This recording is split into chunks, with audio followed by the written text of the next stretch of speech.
I don't know about you guys, but I always find it very interesting on how mainstream media will just completely 100% disregard certain news stories. It's almost like they're controlled, like somebody's telling them exactly what they can cover, what they can't cover, how to cover it, and what their opinion should be. Now, on the contrary, this show is rapidly becoming known as a beacon of truth.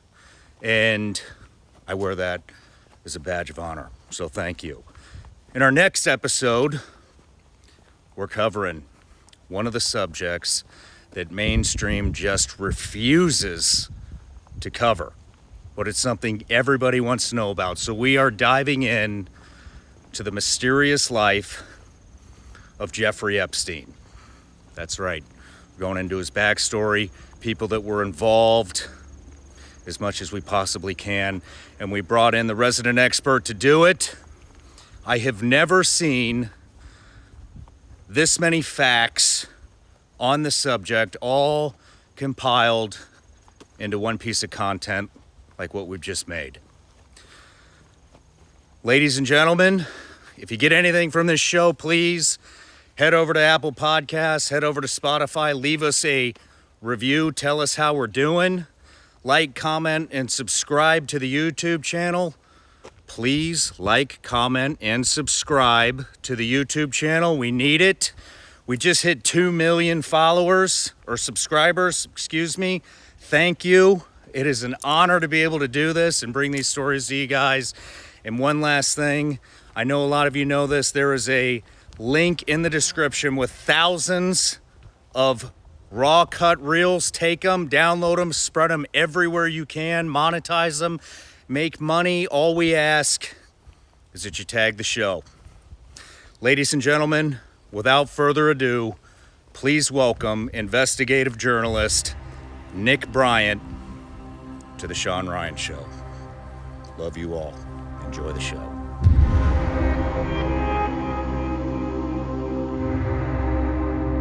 Nick Bryant, welcome to the show. Well, thanks for having me, Sean. Appreciate it. It's an honor to have you here. It's an honor to be on your show. So I have been fascinated with the Jeffrey Epstein topic ever since it kind of came to light.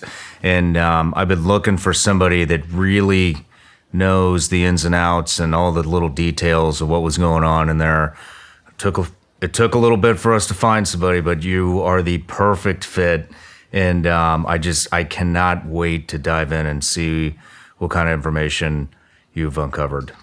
Unfortunately, it's the government that's with Epstein. We have the government aiding and abetting child trafficking, which is ultimately very sordid, but it's something, and it goes against our grain, the values of Americans. It's anathema to our values, but it's something that we have to straighten out as a society to make sure that this doesn't happen again.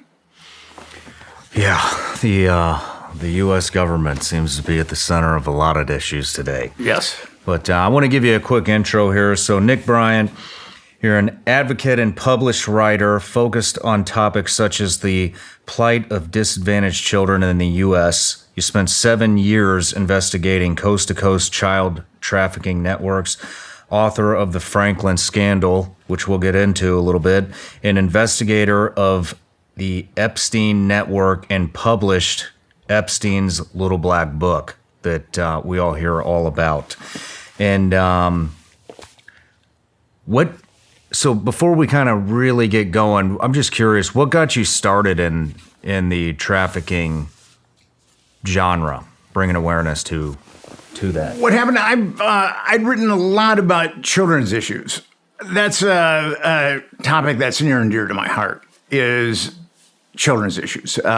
Mostly lower socioeconomic children and their travails. And I ultimately co-authored a book called America's Children Triumph for Tragedy that looked at a lot of the shortcomings that our country pays great lip service to children as its most precious resource. But as I showed in America's Children Triumph for Tragedy, the resources aren't allocated for children the way that they should be. And so that's an issue that's very, very close to my heart. And I was a writer and journalist in Minnesota for a number of years, and then I ultimately moved to New York City, and I started writing for magazines there, and I was pitching an editor at Rolling Stone, and I said, well, what do you want me to write an article about? And he goes, pitch me dark stories. And I had no idea I said, I kind of threw my arms up in there. I said, Nazis, Satanists, how dark do you want to get? Yeah. And I'd written some dark stories before. That's maybe why he thought I'd specialized in darkness. So you can kind of tell editors, their eyes, there's a little sparkle when you hit something and when I said Satanism, and he goes, Satanists. And I could see that little glint in his eye. So I wasn't really well versed in the subject, but I started looking into the occult fraternities and the darker occult fraternities. And then I talked to various Satanists of various stripes, and I found them to be kind of an unsavory group. But my job was to write an article. And I kind of had a simple plan. I was going to cultivate a relationship with some of these people and then ultimately attend a dark mass, write a book about it, or a black mass, and then write an article about it. And then I came across this U.S. Customs report. When you're a writer, and a lot of writers will talk about this, when you're a writer, although you're looking at a certain subject, you're always surfing the net for stuff that's tangential to it or that's related to it. And I came across this U.S. Customs report about a cult called the Finders. They had a couple of warehouses in Washington, D.C., and 2 finders had been busted in Tallahassee, Florida, with 6 children. And the 6 children were like ragamuffins, and some concerned citizens called the Tallahassee Police Department.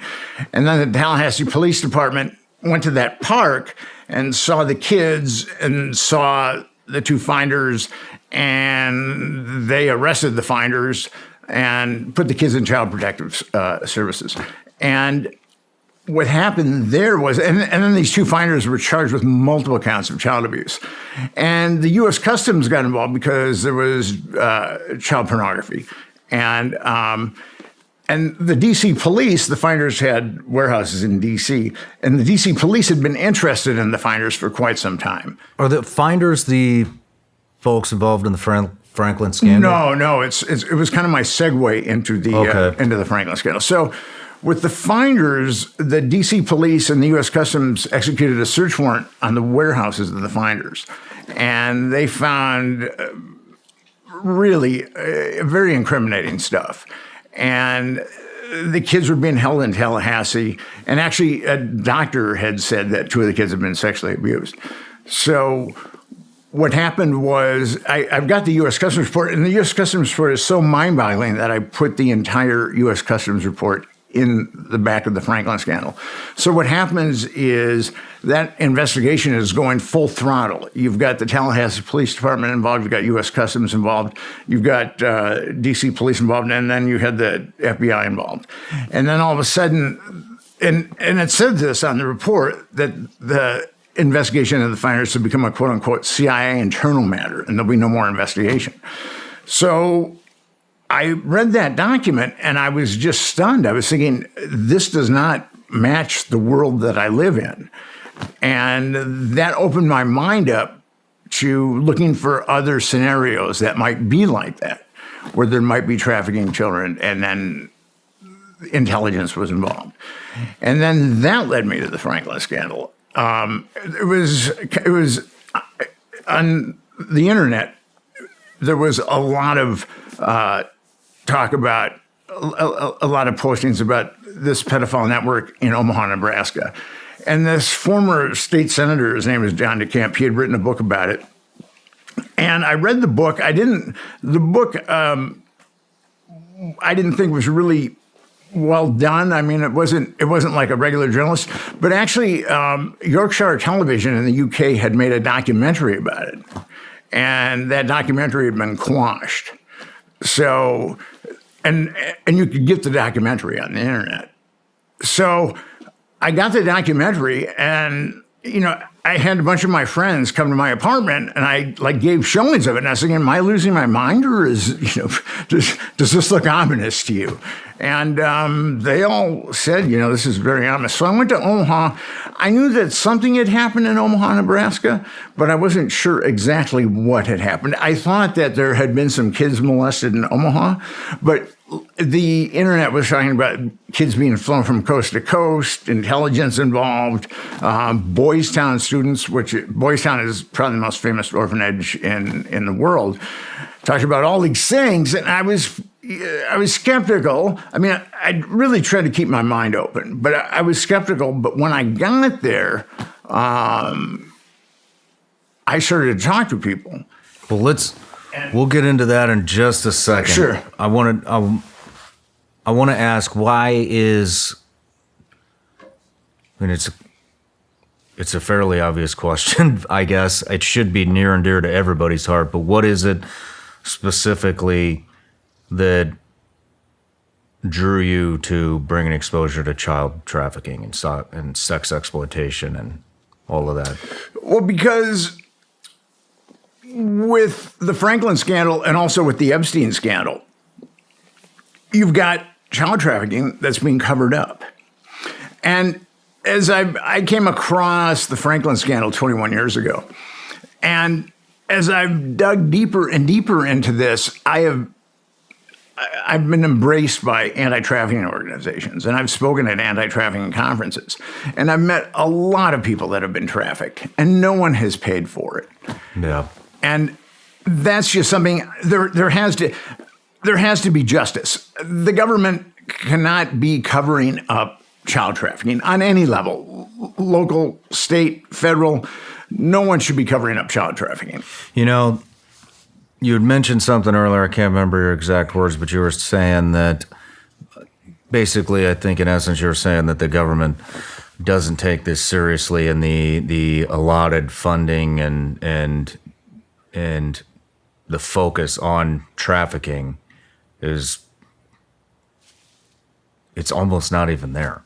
I mean, I went to a fundraiser for one of those organizations recently, and there was a gentleman that spoke. He was the head of Homeland Security's division in this, and he said there are only 8,000 agents, only 8,000 agents out there that are combating sex trafficking and sex exploitation for children. Meanwhile, it's a $150 billion a year business that we know about. There are 366 million videos out there of children being sexually exploited. That we know about. And there's only 8,000. And I'm not talking about 8,000 in the United States. 8,000 in the entire world are working on this stuff. 8,000 in the entire world. That shows you right there that this is not a priority for any government, any agency. I mean, it's ridiculous, which makes me think they're all in on it.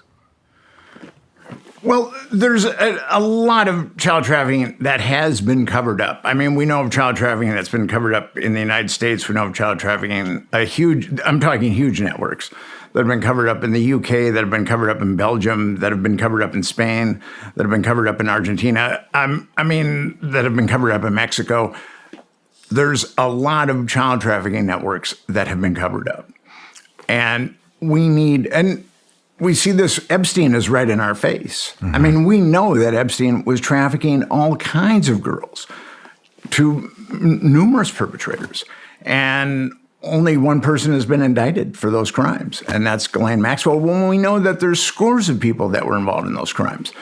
So our government has to have the will to go after traffickers and child pornography. And our government just doesn't show the will now, but it's going to be up to the American people, ultimately. The American people have to put their foot down and say, no more. Did you know that 1 in 5 Americans have learn a new language on their bucket list? It's true.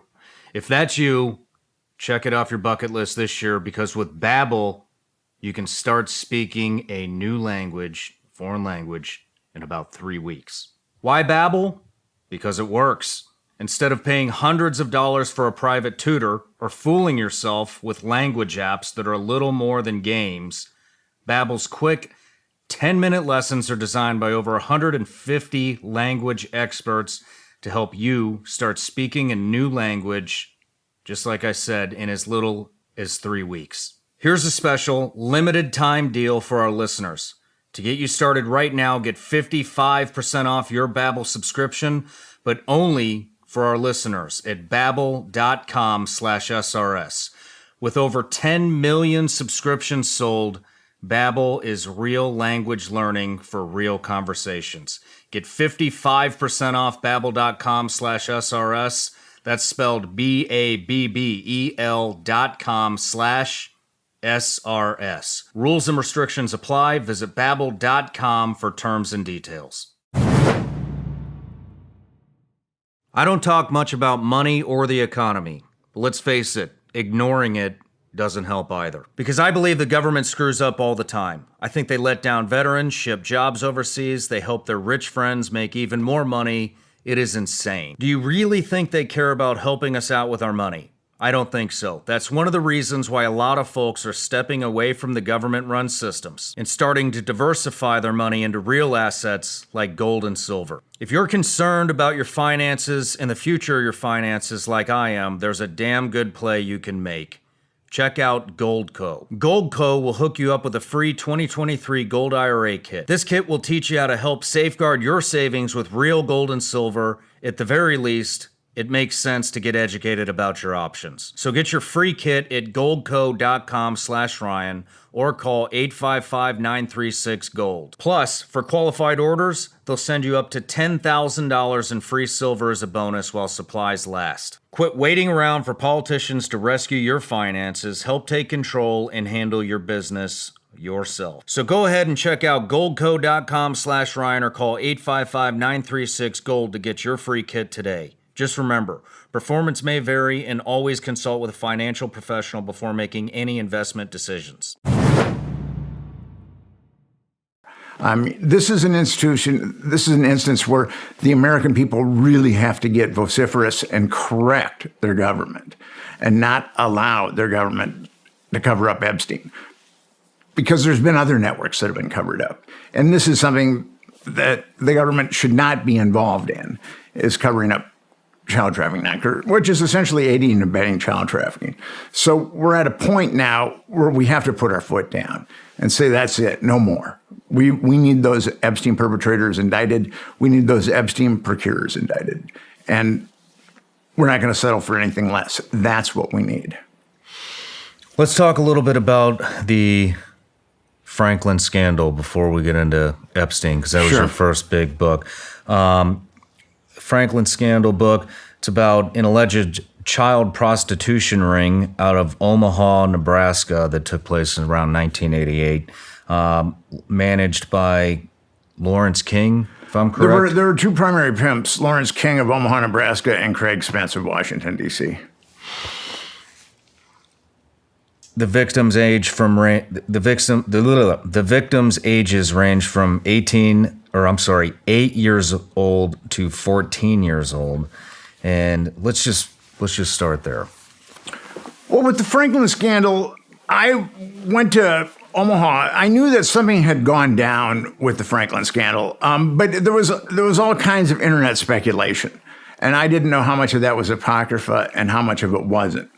So when I went to Omaha the first time, and I went there a number of times, but when I went to Omaha the first time, I knew that something had gone down, but I thought it was a local pedophile ring, not like a nationwide network. I didn't think it was involved in blackmail. I thought that local law enforcement had probably covered it up, but not federal law enforcement. So when I got to Omaha the first time, I realized that it was much bigger and uglier than I ever could have imagined. And I took some heat. I had like a death threat, and I was followed. From who? A woman. It was funny. I was staying with a friend of mine. I told my friend, I'm going to look into this thing, and I'd known him for many years since I was a teenager. And I said, I'm going to look into this thing. We hadn't hung out in a while. I said, I'm going to look into this thing and see what's happening, and then and then we'll hang out and go do some stuff. And so I told him, I went. The first night I was there, we were having dinner. I told him what I was looking into, and he looked at me like, are you sure? And I said, well, yeah, I'm gonna check this out. So I was staying at his place when a woman came to the door and said, he was there. So, and she said, you're in a great deal of danger, and they're going to kill you. And she was a freaky looking woman. And now my buddy had started, I'd been there for about a week, and my buddy had started to come around with some of the stuff that I was reporting back to him. But then that woman coming to his door and dispensing that, it made both of us, we didn't sleep very easily that night. But here's the thing. By that time, I'd come to the conclusion this was a huge network. It had been in operation for at least a decade, and multiple children were destroyed.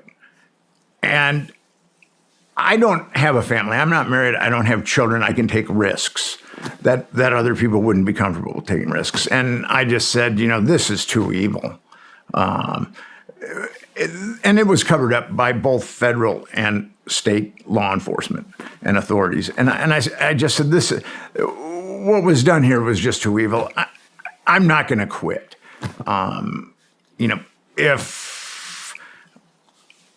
If I get killed, I get killed. But I'm not going to quit doing this. I'm going to expose this to the best of my ability. And that started my odyssey. Did this go on? Did the harassment from whoever it was continue? There was harassment. I think a lot of harassment was thrown at me the first time I was there. And they thought, well, he's probably a journalist from New York, and, we'll never see him again. But there was harassment subsequently, but nothing like it was initially. That was the only time I had like an overt death threat, was the first time I was there. But I was so committed to doing it at that point that whatever difficulties I was going to have, I was willing to endure them to get this story out. Because, as I said, this network that I wrote about in the Franklin scale, it had been in operation for about 10 years, and it had destroyed scores of children. And it had been covered up by federal and state law enforcement. And I just said, this cannot stand. Something has to be done about this. And I'm going to write a book about it, and hopefully I can get it published. And I was represented by a relatively big literary agent at that point, and I gave them the book proposal. And then within 2 weeks, I was no longer a client of theirs. And then I knew James Fitzgerald. He was an agent. He's since passed away. And he ran a good agency. He had published a number of popular books, or facilitated the publishing of a number of popular books, and he couldn't sell it. I'd met with some publishers, and they were just concerned about libel. And finally, there was a small publisher outside of Eugene, Oregon, that was willing to. And by that time, there were, and I don't know if your listeners and viewers are familiar with the machinations of a grand jury, but with a grand juries are notorious for covering stuff up, because a special prosecutor is picked to prosecute a grand jury. And grand jurors are just citizens that have shown up for jury duty that have been funneled to a grand jury. So, and the special prosecutor calls the witnesses, and also picks the evidence that's shown to the grand jurors. And it's not adversarial, it's just one-sided.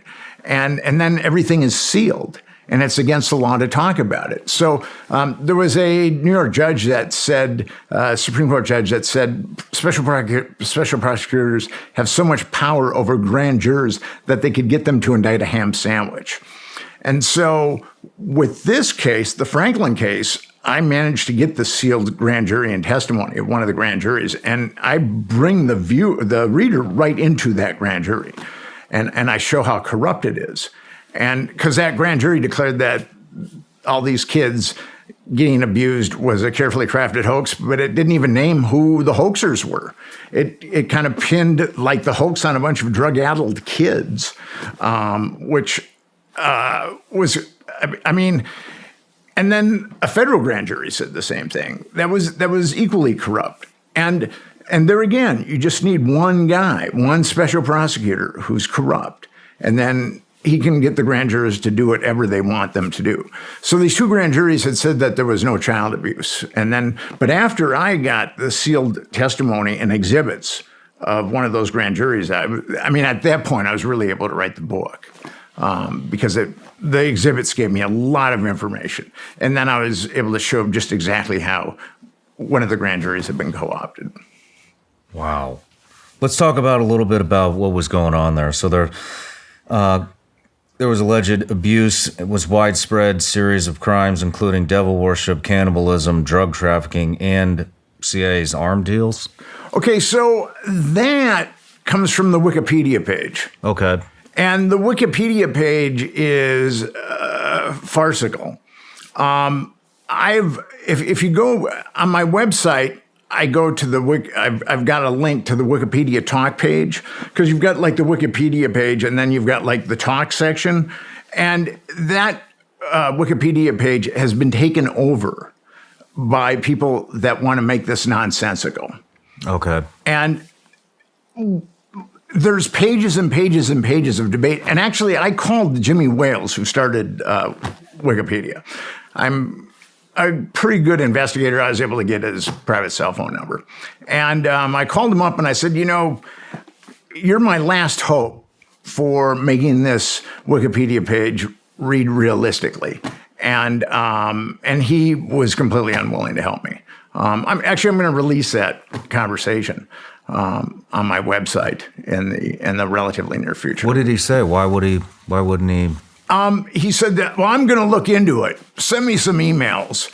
And so I sent him some emails, and then he said that he didn't get them. I texted him. I don't understand why there are so many people in powerful positions that protect pedophiles. Why would you not want to protect the children? Why does everybody in a powerful, I guess I shouldn't say everybody, but it seems to me the more I dive into this subject, the more I see the more elite status you have, the more compliant you are with pedophiles and sex trafficking and sex exploitation. What is it? Well, I think people reach a certain plateau, socioeconomic plateau, and they're afraid of losing what they have, and they're afraid of not getting what they want. I mean, I think it's that simple. And when I saw, like, some of the So you're just saying that it's greed, money. It's fear. If you're not into pedophilia, it's fear. The fear that you place more important. You have more value on money than you do on little kids. Absolutely, and your status, and your house payments, and your car payments, and your kids' college.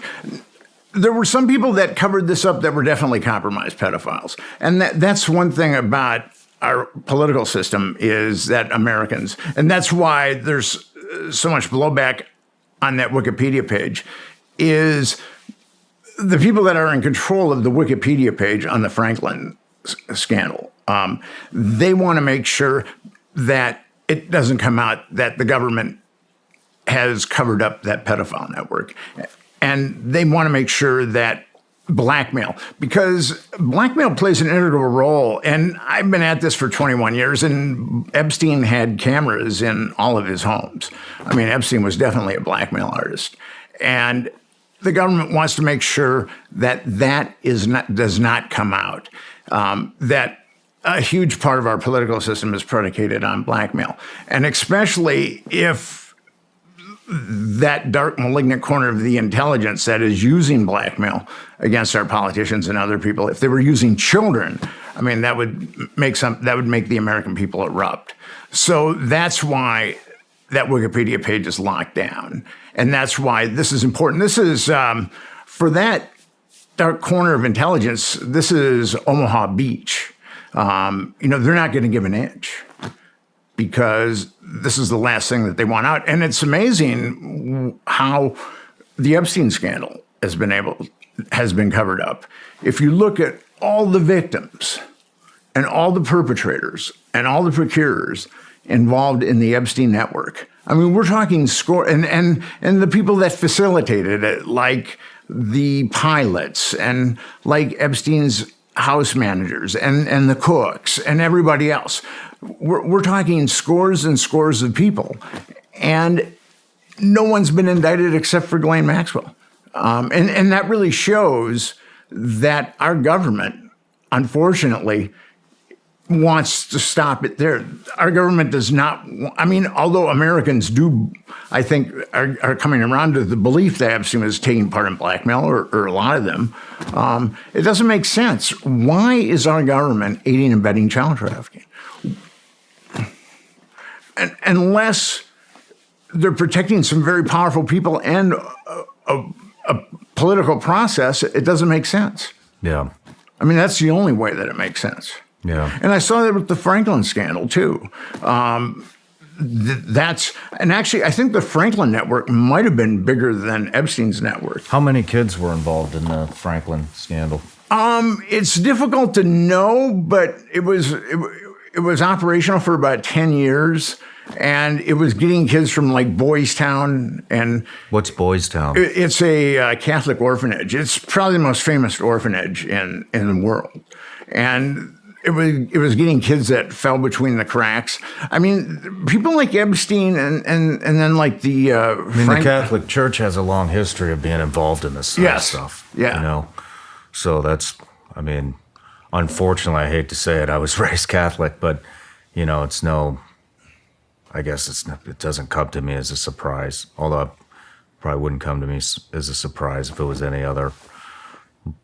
You just have seen, I've seen so many, this minister, this guy, this priest, this, it's all, they've all partaken, unfortunately. The number 2 guy at Boys Town, Father James Kelly, he molested a bunch of kids in upstate New York. And then the Catholic Church, in its infinite wisdom, moved him to Boys Town, where he molested a bunch of other kids. And then eventually they moved him to a prison in Las Vegas.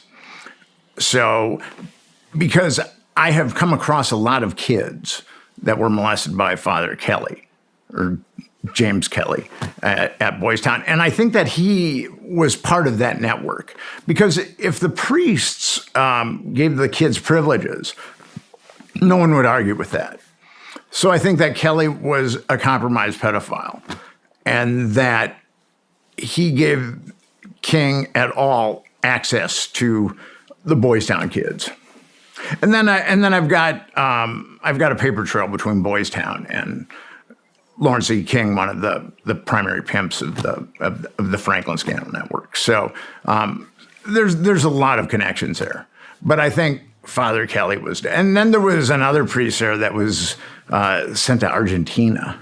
At a certain point, sent to Argentina. Yeah. So, but Father James Kelly was, he was a major predator, and he preyed on God knows how many boys in upstate New York, and preyed on God knows how many, and with Boys Town, these are lower socioeconomic kids from lower socioeconomic backgrounds, dysfunctional families. And at Boys Town, they're being taken care of. They're being fed well. They're getting a good education. a lot of them want to stay there because it's the safest place they've ever been. And a predator like Father James Kelly knows that. And it gives him carte blanche to prey on kids. And actually, Boys Town has gone to bat for him because there's been people that have tried to litigate against Kelly.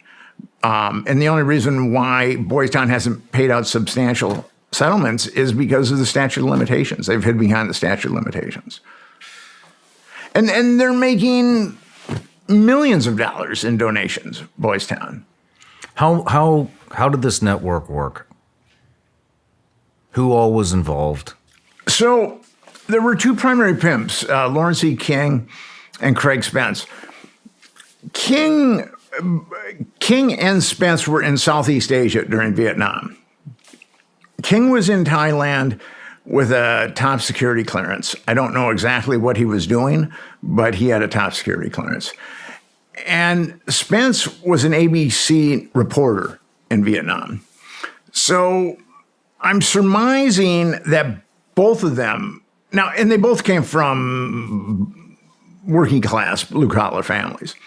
And I'm surmising that they both of them got busted molesting kids in Southeast Asia. And that's where they were turned. Because as soon as they came back to the United States, their careers just became, it was like a skyrocket. Lawrence E. King became the manager of the Franklin Credit Union and went from like $17,000 a year to making millions. I mean, a lot of that was ill-begotten. And Craig Spence went from ABC correspondent in Vietnam to a major power broker in Washington, D.C. as soon as he got back. And Craig Spence would have these huge parties at his place. He's very much like the Epstein character in the Franklin scandal.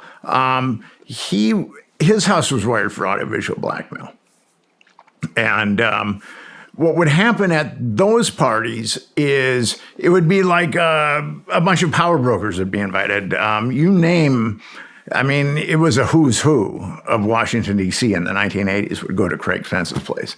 And there would be, a lot of times, if there wasn't just like outright pedophilic orgies, I mean, it would be like a cocktail party, a Washington, D.C. cocktail party. And people would be plied with alcohol. And then maybe at 10 or 11, something sexually inappropriate would happen. Or someone would fire up a joint or break out a line of coke or whatever. And the people that were, didn't want any part of that would leave, but the people that wanted to be part of that would stay. And then his entire house was wired for audiovisual blackmail. So if you stayed, you got blackmailed. That was it. And I wrote a second book I wrote a book called Confessions of a D.C. Madam, The Politics of Sex, Lies, and Blackmail with Henry Vincent. And Henry Vincent used to give, Craig Spence used to get gay escorts from Henry Vincent. He ran a gay escort service. And we're talking in the mid-1980s, Craig Spence was spending $25,000 a month on gay escorts for him and his buddies. And King and Spence ran this pedophile network together, and they would get Henry. Vincent and Henry was, and actually there is some comedic elements to this. Henry was a mortician. He had grown up in Southwest West Virginia in a very religious home, and he was gay, and he had to repress that. And he ultimately became a funeral director, mortician, and moved to Washington, D.C. for his mortuary fortunes. And then through just a weird set of circumstances, there was a couple of gay morticians that would hang out at this bar, which was kind of like the gay equivalent to Chippendales.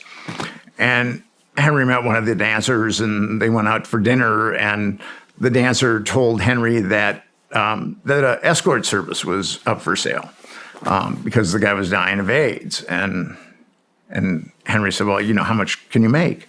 And the guy said, well, I can make like $1,000 a night if everything is right. And then Henry said, well, how much is the is he selling it for? And it was like $13,000. So Henry went from, and Henry's a very shy, guarded guy who had lived in the closet for all these years. And he just, it was completely out of character for him to do this. But he did it, and was a very brilliant marketer. What he did was, after he bought it, he called all the numbers in the DC Yellow Pages under escorts, male escorts. And most escort agencies are fly-by-night, and they don't pay their phone bill. So Henry would dial one of the numbers, and if the number was disconnected, he would call the phone company and say, I will pay the arrears on that phone number. So he ended up with half the numbers in the Yellow Pages of escort services. He's very brilliant that way with marketing. But anyway, and everything was going really well for him. He was working as a funeral director, and he was making a lot of money at this gay escort service. And then he got a call from Craig Spence, that CI asset. And then King and Spence would have Henry come to Spence's home, and they would pressure Henry to get him children, and he wouldn't do it. He said, I'm not gonna, I want no part of that. And this is kind of interesting. And there's a lot of corroboration about blackmail in the Franklin scandal, not just this, but so King and Spence were there, and Henry was there, and Henry didn't like King at all.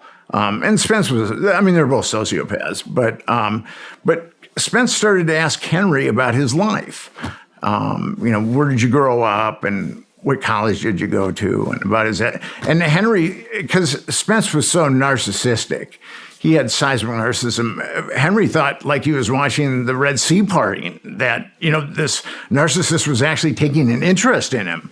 So, and Spence started asking him about his escort service and how he ran his escort service. And then all of a sudden, Spence stood up and he motioned him.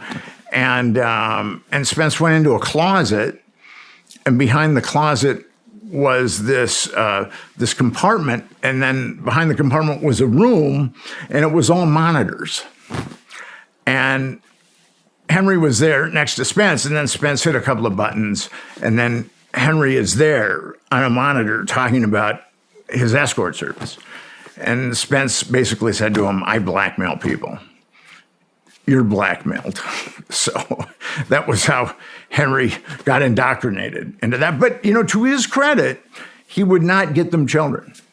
He just wouldn't do it. And that ultimately, I think, led to his demise, because the Department of Justice came after him pretty hard. Wow. What, was there any justice served? None whatsoever. That Franklin network, no one got indicted for molesting any children. And then there was a D.C. grand jury that covered it all up. Basically, Spence had killed himself. He's like Epstein. I do think now there's people that on the internet that speculate that Spence was murdered. I think Spence was told, either you kill yourself or we'll kill you. You can pick the time and the place if you kill yourself. Because his suicide was pretty bizarre. He was in the Boston Ritz-Carlton dressed in a tuxedo, and he overdosed on an antidepressant called nortriptyline. But anyway, so there were all these articles about blackmail going down by the Washington Times, and then the Washington Post was covering up for the government, saying that there was no blackmail. And but Henry Vinson, the guy was just running a gay escort service, and he was indicted on a 46-count RICO indictment. He was looking at 295 years in prison, because what the government was doing was leveraging him. They said, we know what you saw, and we know that you could hurt us. But if you talk, you're going to spend 295 years in prison. So the government made a deal with him. If you talk, you're going to spend 295 years in prison. If you keep your mouth shut, we'll just send you away for 5. So he ultimately kept his mouth shut. And it's amazing, because he was a very important interview for me when I was doing the Franklin scandal. And then he ultimately decided to write a book with me about it, which really gets into the Washington, D.C. side of things. Wow. That's, I want to do a whole episode on that because I think it's important, but I really want to, there's so much going on with the Epstein stuff, and it's timely. It's right now. And so I want to concentrate on that for the majority of the time here. And I'd like to move into that. But I mean, I'm going to be honest, Nick. I'm worried to take the interview. I'm not going to bullshit you. I mean, I'm a former SEAL, former CIA guy, been all over the world doing dangerous shit.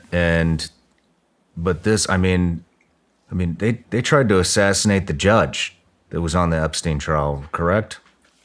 There was someone who's killed her husband and son. Yeah, he was posed as a UPS driver. Yeah, and that was covered up pretty quickly. I never really had the time to get to the bottom of that, but that's something I'd like. The thing with this is, I've written 2 books about it. I've been screaming about it from the rooftops for quite some time. Until Epstein came along, no one was taking me seriously. But once Epstein came along, and once I published that Epstein's Black Book on the internet, people did start to take me seriously. It's something, the toothpaste is coming out of the tube now. And that's why people are willing to take it on. I mean, no one has been more vocal about Epstein than me. And I'm still kicking. Mm-hmm. So, I mean, and that's the thing. The government can't kill all of us. I mean, if the government kills me, they have a martyr. The last thing that they want is a martyr. Mm-hmm. So, I mean, there was a time when I was writing the Franklin scandal. I mean, I think that's when I was at my most vulnerable. But once the book came out, I felt pretty safe. And then what I did is every time I got a document, I disseminated it. Every time I got an interview, I disseminated it. So if something did happen to me, there was going to be a record of what I was doing. Did you feel like that with the Epstein stuff? With the Epstein stuff, I'd been I was kind of an old pro at it by the time I came across Epstein. When I got his Black Book, I knew that was a little dicey, for sure. But then here's the thing. I went to the mainstream media and I tried to get them to publish the Black Book, and no one would do it.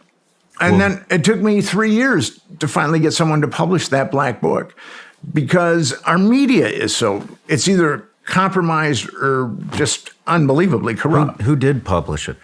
Gawker. Which and Gawker was a website that would take on all kinds of crazy stuff, and they ultimately got sued into oblivion by Peter Thiel, who's a billionaire who founded PayPal, and they outed Peter Thiel as a closeted gay guy, and then Peter Thiel let it be known that anybody that litigates against Gawker, he was willing to pay their entire litigation, and then Gawker ultimately released a video of Hulk Hogan having sex with, I believe, a friend of his wife, and but don't quote me on that. But ultimately, Hulk Hogan got a huge multi-million-dollar judgment against Gawker that caused him to crumble. But they were willing, they did stuff like that, but they were also willing to take stories from guys like me, where no one else would touch it, and once we published that Black Book, I mean, it was huge. I mean, it got tens of thousands of hits really quickly. I'll bet. And then I was able to write some articles about it. And no one else in the mainstream media would have given me that opportunity. I saw that you had a decent article in Vanity Fair, it seemed like. Yeah, about me. Yeah. But, well, before we dive too deep into the Epstein stuff, let's take a quick break. And when we come back, we'll just dig in. Sounds good. Those of you that have been around SRS for a while know that we take mental health very seriously here. So seriously that in almost every episode, you'll find a segment where we discuss how to improve your mental health. And part of improving your mental health is keeping your mind sharp. And part of keeping your mind sharp is giving it the fuel that it needs to balance energy, focus, cognition, and just regenerating your brain. That triggered me to go on a journey to find the supplement that supports brain health with the cleanest of ingredients on the planet. And I found it. I was actually going to start my own company and do this, but I found Laird Superfoods. I've partnered with them. Now I'm a partial owner, and I really believe in these products. Here's my favorite product. Performance Mushrooms by Laird Superfoods. Brain Fuel. You can put this in your coffee, you can put it in your tea, you can drink it raw, you can mix it with their greens, you can do all kinds of stuff. Bottom line is, this is the best possible supplement with the cleanest ingredients, all sourced in the United States, that supports brain health. And here's two other products that I'm a fan of. Laird Superfoods Creamer. Guess what? Contains functional mushroom extracts.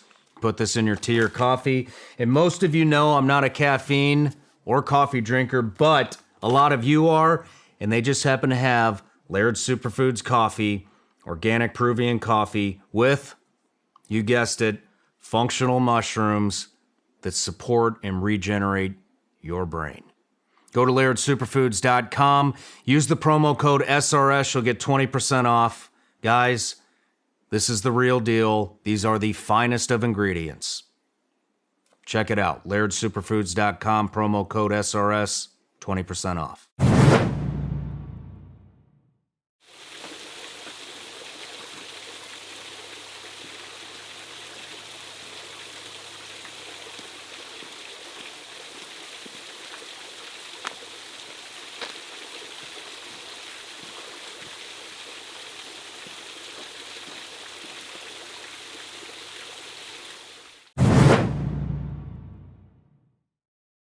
All right, Nick, we're back from the break. We're going to dive into everything that you can tell us about Jeffrey Epstein. Just a couple of quick things. So you've been following Epstein since 2012. 2011, 2012, yeah. Epstein was arrested on July 6th, 2019. Ironically, today is the day of the interview. It was July 6th. That's a weird coincidence. He died August 10th, 2019, roughly 1 month later. And Epstein pleaded guilty to soliciting underage girls for sex in 2008. He served only 13 months in a county jail. Yeah, just 13 months, and one count. Again, this was a grand jury, and the prosecutor of that grand jury was Barry Kirshner. And the Palm Beach Police Department had the statements of 5 minors who had been molested by Epstein. But they also knew, and then there were a number of corroborating statements, but they knew of 23 underage girls that had been molested by Jeffrey Epstein. And Barry Kirshner, the Florida attorney, only called 1. And he totally deconstructed her. I mean, he could have called 25. And actually that grand jury didn't even indict him for molesting any girls. It indicted him on 1 count of adult pandering.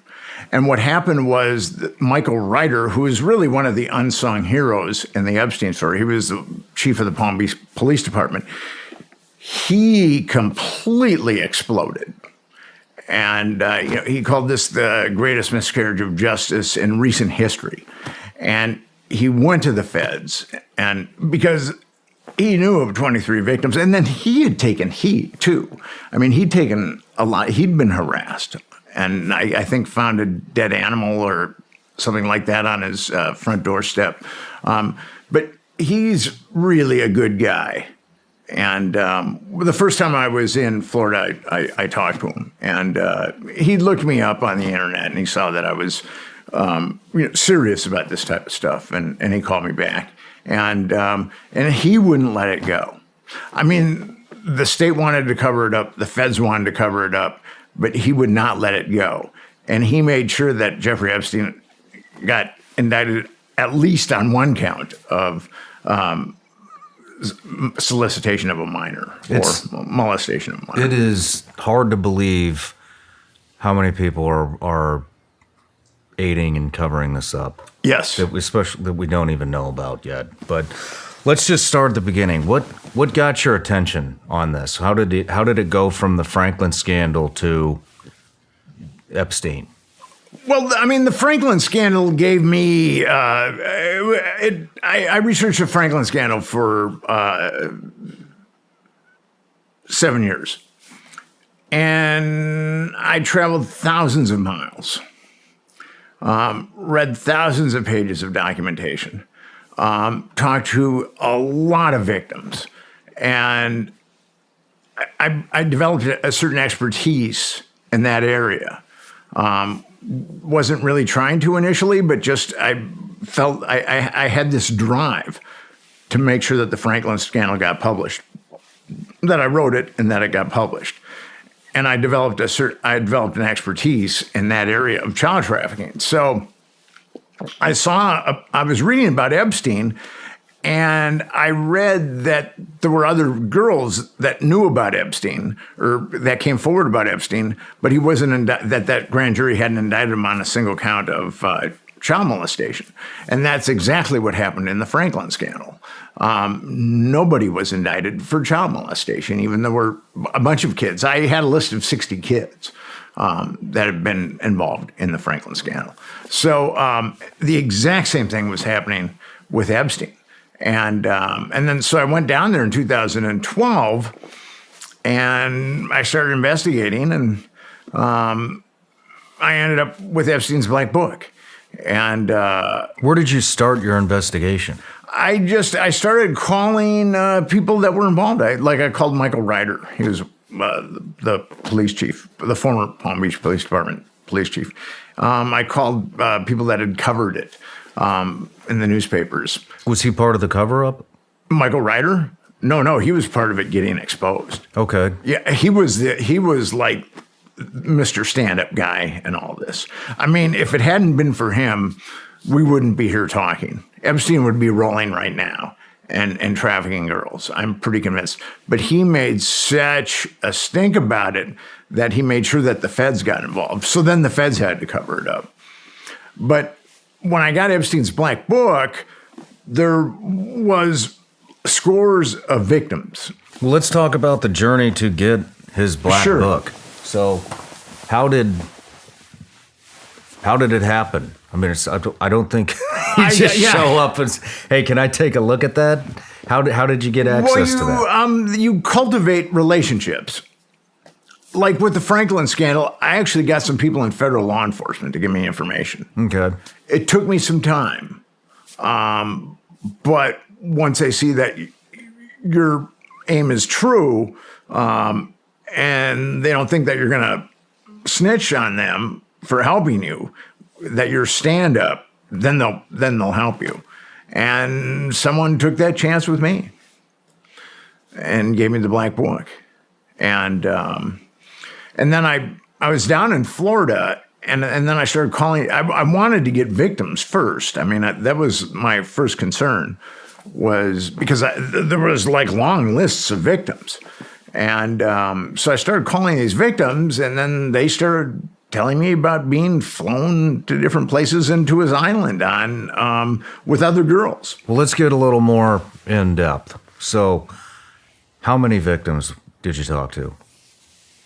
At that point, I talked to, I believe, 4. How were they soliciting them? How did the approach happen? With Epstein just he would get girls and pay them like $200 to get other girls. So, and that's exactly how it works with Franklin, where if you bring someone in, they'll pay you money. Okay. So, and he just had this huge machine that was funneling girls. I mean, he had all these girls and procurers looking for other girls. How young did the girls go? Okay, so the mainstream media has said 14, but I don't think that that's true. That's inaccurate. We're talking as young as 11 or 12. 11 or 12. Yes. And actually, I believe that one of the victims that litigated against Epstein was 13 at the time. So the mainstream media has done such a disservice to these girls because it has sanitized that trafficking network. I mean, those girls were younger than 14, definitely. And the viciousness that some of them were subjected to. I mean, some of these, and I saw this in the Franklin scandal, some of these guys like to beat up these little boys or little girls. I mean, and some of these guys are unbelievably powerful. You would know their names. And that's what they like to do. That's how they get off. Do you know the names? Some of them, yeah. Are they in the black book? Yes. Who are they? Yes. One of them is a former prime minister.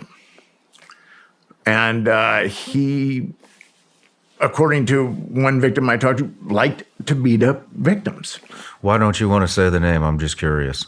I think that just the information that I've given you is enough for someone to basically determine who he is. Where could they find the names? Okay, so Gawker published the Black Book. It's online. If you Google Nick Bryant Gawker Black Book, it'll be there. It's out there. And actually, this gentleman is circled. Alfredo Rodriguez was the house manager. Well, hold on. Before we get into all that, where were they flying these girls? And who would they fly with? These girls were flown everywhere, and they were flown with politicians. How many at a time? It all depends because we don't really know. I mean, we've got passenger manifests, but it's hard to know how honest. But there was definitely, like Alan Dershowitz, he said that he'd never flown with Jeffrey Epstein. And in the article that I wrote for Gawker, he's on a passenger manifest with Tatiana and Claire and Alan Dershowitz said, "I've never molested any of these girls." Blah, blah, blah, blah. And then he's nailed, though. Who is that? I don't know who he is. Alan Dershowitz is a famous attorney. Okay. That was part of the Jeffrey Epstein network, and he got nailed. I mean, he said that he only flew with. Actually, he's one of the most famous attorneys in the world. There's been I think it was Reverse La Fortune about Klaus von Bülow, who he was convicted or arraigned for killing his very wealthy wife, and Alan Dershowitz represented him.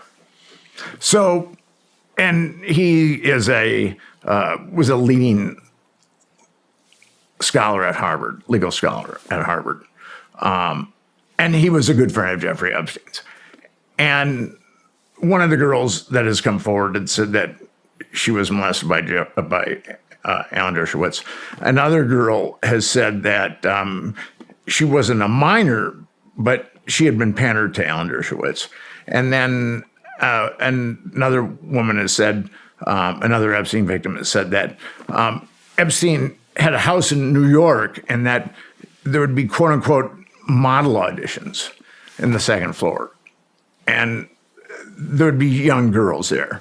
And Alan Dershowitz went right up the stairs to where the young models were being auditioned. So they would fly these young girls, 11 to, let's just say 11 on up. I mean, some of them were 18, 19, 20, 21. Okay. I mean, the thing is, Epstein liked girls that were like 13 or 14. But if you wanted someone that was younger, I mean, Epstein is a psychopath. Mm-hmm. If you wanted someone that was younger, he didn't have any problem with that. If you wanted someone that was older, he didn't have a problem with that either. I mean, he had the type of girls that he liked. But if you were part of that network, you'd get anything you wanted. So where all would they fly him to? Obviously his island. Where else? Some were flown to Los Angeles. I've got a bunch of passenger manifests too. Did he just have houses everywhere? He had houses. He had a house in Palm Beach. He had a house in New York City. He had the island, and then he had a place in a huge place in New Mexico. And there is a girl that has come forward in a deposition, and she said that she had been molested by both Bill Richardson and Bruce King, and both of them had been former governors of New Mexico. And actually, Bill Richardson was a Democratic high flyer. He was Bill Clinton's energy czar. And what's really interesting is Epstein had to register as a sex offender everywhere except New Mexico. So obviously, some people very high up in the New Mexico political machinery were doing favors for Jeffrey Epstein. And according to one of the victims, she was molested by two former governors of New Mexico. Was everywhere just all of his properties were involved in this? It wasn't one specific one? No, I mean, Epstein, I think, and he had a place in the UK, he had a place in France. I mean, this was his business. How many girls do you estimate were involved in this from start to finish? Oh, man, it's tough. Like Epstein, just himself was, as his addiction accelerated, he was like 3 girls a day. So, but then you get in, you're looking at Epstein, 3 girls a day, but then you're looking at all these guys that he pandered girls to. Hundreds. And he was doing, now granted, like when he probably started in the mid 90s or early 90s, he wasn't as full throttle as he was, in the early 2000s. But he had a run there of 25 years where he was trafficking girls, and just his own personal deviant appetites were 3 a day. So that kind of gives you an idea of how massive that trafficking network was. How did he get started? How did Epstein get started? How did he get started? Where did he come from? He comes from Coney Island, from a working class family in Coney Island. And I've heard stuff about him that he could have been chosen earlier to be part of this as a young man. So he was a college dropout, and he got a job teaching math at Dalton, which is the most prestigious school in New York City. Who would have recruited him at a young age? I do not know. It's one of those things like with King and Spence. They were in Southeast Asia, and then they come back to America, and then all of a sudden their star rises. The same thing with Epstein. We do not know. Who do you have any? I do not know. William Barr, the Attorney General under Donald Trump, who covered up Epstein, and actually he covered up Franklin too, because he was the Attorney General under Bush 1. When the Franklin scandal was covered up. So he's a really dirty guy. I mean, and he's been involved in all kinds of other dirty stuff too. His dad was running Dalton shortly before Epstein got hired there. So people have speculated that his dad had something to do with Epstein getting hired, but we don't really know. But what's really interesting is William Barr's father wrote a sci-fi novel about intergalactic sex trafficking, which is, kind of strange. And then Jeffrey Epstein ends up working at Dalton, and then he gets involved with a number of trading companies, and then ultimately. I mean, how does he get involved, though? Well, that's the thing. He's a college dropout. He gets put in there by Barr's. I'm sorry, did you say Barr's father? It's people are surmising that it's Barr's father who got him a job at Dalton. And then he was in some trading companies. He was with Stephen Hoffenberg, who got busted. At that time, Hoffenberg was guilty of the largest Ponzi scheme ever. It was before Bernie Madoff. Now, with Hoffenberg, I met with Hoffenberg. He's dead now. But he said that Epstein was involved. But Epstein was allowed to skate. But the thing with Hoffenberg is he was a very, very wealthy guy who did 18 years in prison. And I don't think he came out of prison as the paragon of sanity. So I never really knew what to make about what Hoffenberg was telling me. Okay. It could have been all true, or I don't know, but I think that Stephen Hoffenberg was psychologically troubled, and after he got out of prison. But where Epstein got his big break was in the early 90s. Les Wexner, who is the head of the Limited, Victoria's Secret, multi-billionaire, he gave Epstein the keys to his kingdom, power of attorney over everything. And Epstein was allowed to do whatever he wanted with Les Wexner's fortune. Anything he wanted. He was given power of attorney. I mean, but he didn't. I mean, he barely even knew him, correct?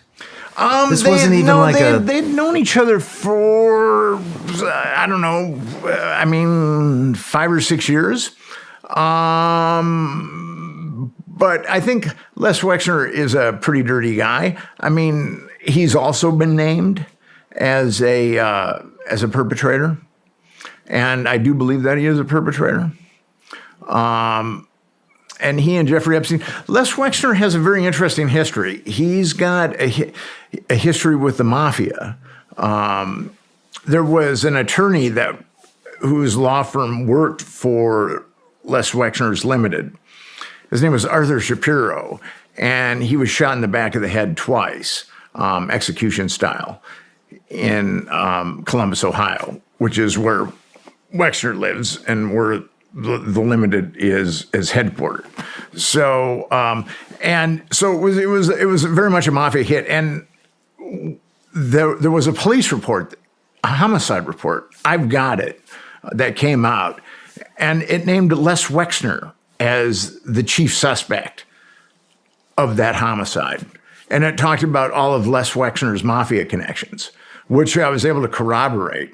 The police chief of Columbus ordered that homicide report to be destroyed. But I got a copy of it. So I'm good at getting stuff.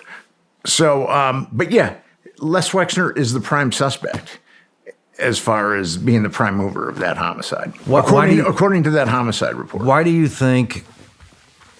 I mean, what was his fortune? How much was it? He's estimated to be worth at least $4 billion. Why would he? I mean, is it blackmail? Why would he hand over the keys and give full power of attorney to Jeff Epstein, other than blackmail? Do you think it was blackmail? It's either blackmail or they're both into something very sordid together. And here's what people don't understand about Epstein, and they didn't understand this about Franklin. Jeffrey Epstein was blackmailing some of the most powerful men in the world. Mm-hmm. I mean, all you got to do is look at his black book and see that he was blackmailing some of the most powerful men in the world. Now, Jeffrey Epstein was a college dropout from working class Coney Island. Is Jeffrey Epstein going to be able to blackmail Les Wexner, who has connections to the mafia? There's no way in hell. I mean, Jeffrey Epstein would have a very brief life expectancy if he did that. But the thing about it is, if he's got an intelligence apparatus behind him, mm-hmm. and they make it known to whoever he's blackmailing, no one touches Jeffrey Epstein, or else pictures are going to come out, or whatever. I mean, that's the only way that Jeffrey Epstein is able to blackmail. So you think that Jeffrey Epstein had an intelligence organization behind him? Oh, absolutely. Or more than no one? doubt about it. U.S. intelligence organization or another country's? Well, yeah, okay, so people speculate that it was Israeli and not American. But here's the thing about that, and I try to explain it to people. There's no way that American intelligence is going to let Israeli intelligence compromise American politicians without getting a cut of that intelligence. There's just no way. Well, maybe. I mean, why wouldn't they? Maybe if Jeffrey Epstein has blackmail on literally all these powerful people, I mean, and it seems that they all fold immediately. You know, maybe he had something on the U.S. side of things, and they were like, hey. Next on the Sean Ryan Show. It was an ABC correspondent that got fired who came out and said that she wanted to cover the story, and right before she went on to cover it, it was, hey, cut it, we're not doing this. First of all, I was told, who's Jeffrey Epstein? No one knows who that is. This is a stupid story. Then the palace found out that we had her whole allegations about Prince Andrew and threatened us a million different ways. We were so afraid we wouldn't be able to interview Kate and Will that also quashed the story. And then Alan Dershowitz was also implicated in it because of the planes. She told me everything. She had pictures. She had everything. She was in hiding for 12 years. We convinced her to come out. We convinced her to talk to us. It was unbelievable what we had. Clinton. We had everything. I tried for 3 years to get it on, to no avail. I don't even know why anybody who has... I can't even imagine applying for a position at the FBI nowadays. Well, I don't understand what they do.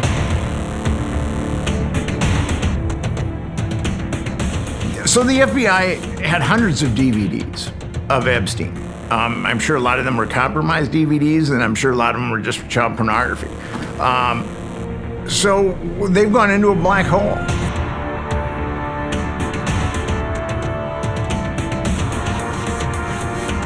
Hey everybody, I'm Sean Ryan. Click here to subscribe to the Sean Ryan Show YouTube channel for the hottest and most compelling interviews that you will not see anywhere else. I've also made a playlist of all the previous SRS episodes so they're easy to find. You can find that right here.